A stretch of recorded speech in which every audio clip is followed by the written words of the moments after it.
Hai,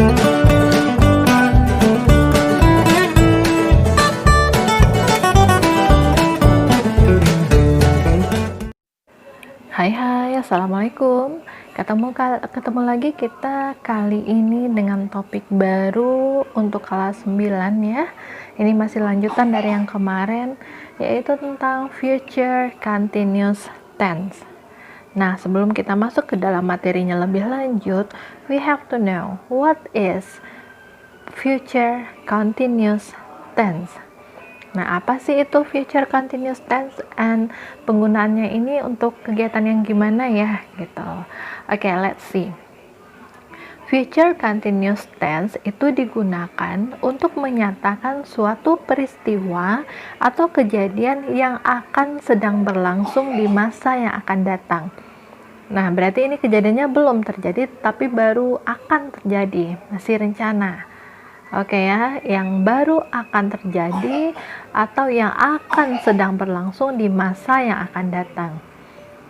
Nah, pertanyaan berikutnya, how?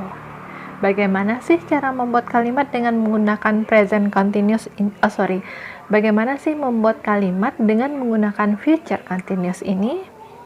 Nah, ini dia caranya. Jadi kita bisa menggunakan dua jenis modal. Yang pertama itu will or shall be. Jadi kalimatnya nanti bisa will be atau shall be, atau menggunakan yang namanya be going to. Oke, harus diingat ya, ada dua. Nah, kita bahas satu persatu. Di sini yang bagian pertama di mana kita menggunakan will be atau shall be. Nah, ternyata ada aturan untuk kapan kita bisa menggunakan will dan shall ini.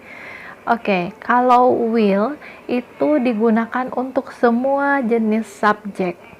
Ada bisa I, bisa you, bisa they, bisa we, dan sebagainya.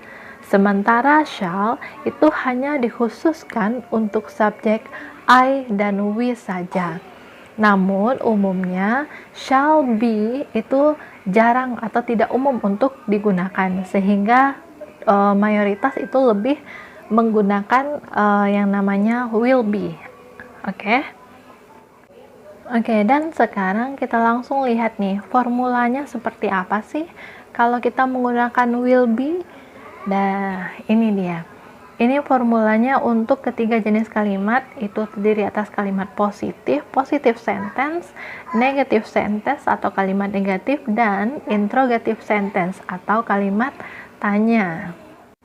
Di sini bisa terlihat bahwa untuk kalimat positif, posisi awal kalimat selalu diisi oleh subjek, diikuti oleh will atau shall, diikuti lagi oleh be, ditambah dengan verb ing, ditambah dengan objek atau adverb. Adverb di sini kita menggunakan adverb of time, kata keterangan waktu.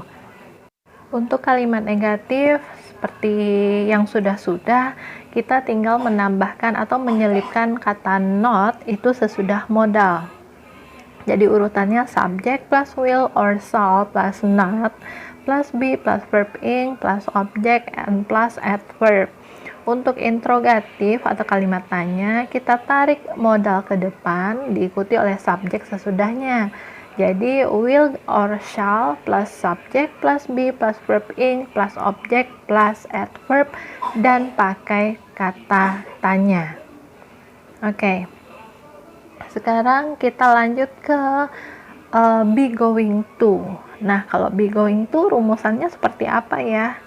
Oke, ini dia. Untuk kalimat positif hampir sama sebenarnya ya, subject plus to be, going to be plus verb one with ing plus object.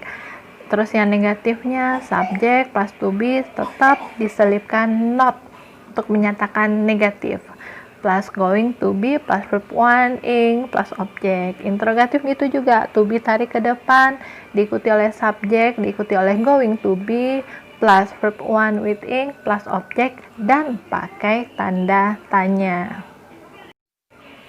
Dan Ananda bisa lihat bahwa di sini kita menggunakan adverb of time. Jadi ada keterangan waktunya.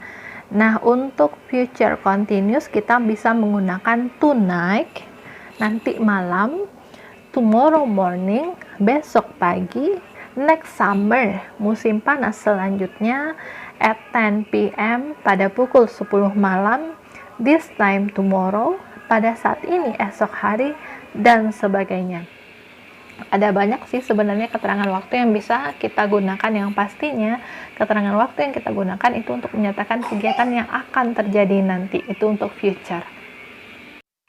Oke, sekarang kalau tadi kita udah bahas tentang formula, rumus segala macamnya.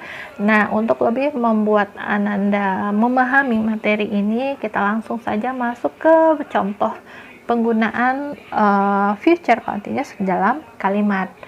Nah, ini dia. Ini untuk contoh pertama kita gunakan will be dulu. Oke, lihat kalimat positifnya. Subjeknya Anissa, diikuti oleh will be, diikuti oleh kata kerja bentuk pertama plus ing, joining the seminar tomorrow morning. Terus negatifnya menjadi Anissa will not be joining the seminar tomorrow morning. Dan interrogatifnya menjadi will Anissa be joining the seminar tomorrow morning? Nah, seperti itu. Sampai di sini Anda bisa memahami ya maksud dari kalimat-kalimat ini apa. Oke, berikutnya kita langsung masuk kepada contoh kalimat dengan menggunakan going to be. Ini dia.